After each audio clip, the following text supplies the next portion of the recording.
गुलाम का नियम मैं बात करने वाला हूँ कि एक्चुअली में गुलाम का नियम होता क्या है? देखो अगर मैं बात करूँ गुलाम का नियम क्या होता है ध्यान देना। ये है आपका गुलाम का नियम। आप थोड़ा-सा बैकग्राउंड पे जो म्यूज़िक आते हैं बैकग्राउंड नॉइज़ जो आएगी, उस पे प्लीज़ ध्यान मत देना। बस आप ध्यान देना कि गुलाम का नियम क्या होता है। गुलाम के नियम का आखिर पूरा मेथड क्या है? गुलाम का नियम होता क्या है? ये पूरे आज बाय काट मैं इस वीडियो में समझाने वाला हूँ। इसके बाद आपको कहीं भी किसी भी यूट्यूब पर वीडियो देखने की ज़रूरत नहीं है। आप मेरी वीडियो को देख लोगे उसके बाद कहीं भी आपको गुलाम के नियम में 1% क्या माइनस में आपको दिक्कत नहीं होगी।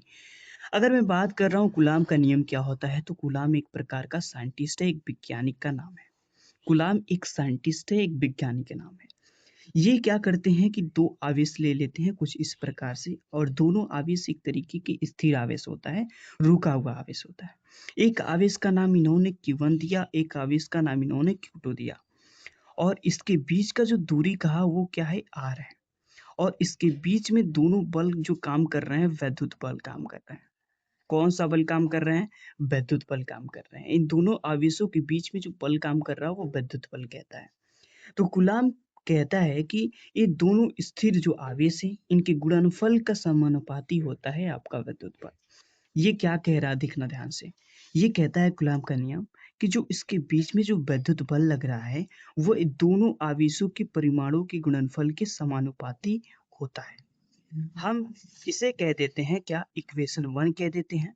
अगर बात करें इसके पहले तो हमने इसके गुणनफलों को लेकर चला, अब मैं चलूँगा इसके बीच की दूरी को। इसके बीच को अगर मैं दूरी को लेके चलूँगा, तो आप क्या कहोगे जो वैद्युत बल होता है, उस इसके दूरी का क्या होता है व्युत्क्रमानुपाती के वर्ग के व्युत्क्रमानुपाती का क्या होता है समानुपाती होता है। इसे हम कह देते हैं इक्वेशन 2। कौन-सा इक्वेशन कह देते हैं? इक्वेशन 2 कह देते हैं। अगर मैं इन दोनों इक्वेशन को ध्यान से देखोगे, तो इसमें दोनों इक्वेशनों में जो आपका एफ है, दोनों क्या है? कॉमन है।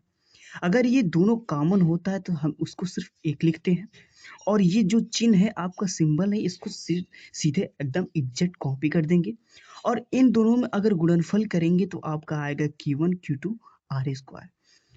अगर नहीं समझ में आया कैसे गुणनफल हुआ है, तो हम कह रहे हैं जो Q1 है, Q2 है, ये क्या है? ये 1 है इसके नीचे और ये क्या है 1 पॉइंट आर स्क्वायर। क्या इतनी बातें समझ में आई? तो इन दोनों को अगर सीधे-सीधे मल्टीप्लाई करोगे तो आएगा Q1 Q2 और अपान में आर स्क्वायर। अगर मैं बात करूँ एफ समानुपाती Q1 Q2 आर स्क्वायर तो ये सारे क्या होते हैं आपके समानुपाती होते हैं। यहाँ तक कोई भी चीज़ रोका नहीं जाता है, इसके आगे इस चिन्ह को भी हटाया जाता है। जब इस चिन्ह को जब हटाते हो, तो कोई भी एक कांस्टेंट वैल्यू आएगा, जो कि इक्वल के साथ आएगा। कोई भी एक कांस्टेंट वैल्यू आ सकता है। तो मैं इस चिन्ह को हटाता हूँ, जब इस चिन्ह को हटाओगे तो एक कांस्टेंट वैल्यू आएगा, उस वैल्यू को कहेंगे के और एग्ज़ैक्ट लिखेंगे Q1 Q2 और लिखेंगे आर स्क्वायर। जहाँ एफ क्या है? वैद्युत बल है, ये है आवेश है, ये भी आवेश है, ये बीच की दूरी है दोनों आवेशों की। लेकिन यहाँ पर अगर मैं के की बात करूँ, तो के आपका क्या है? नियतांक होता है। नियतांक इंग्लिश में बोले तो कांस्टेंट होता है और कांस्टेंट का मान ऑलवेज़ ही क्या होता है? 1 होता है। लेकिन यहाँ पर जो के का मान होगा निर्वात में, के का मान हो जाएगा के equal to 1/4 pi epsilon naught हो जाएगा। और इसका अगर मान की बात करूँ, तो इसका मान हो जाएगा 9 × 10⁹ की ठीक है, न्यूटन मीटर स्क्वायर प्रति कूलम्ब का स्क्वायर। ये होता है आपका के का नियतांक में जो वैल्यू होता है, ये होता है 1.4 पाई एप्सिलॉन नॉट। इसको कहते हैं एप्सिलॉन नॉट। एप्सिलॉन नॉट कहते हैं। इतनी बातें आपको समझ में आ गया होगा।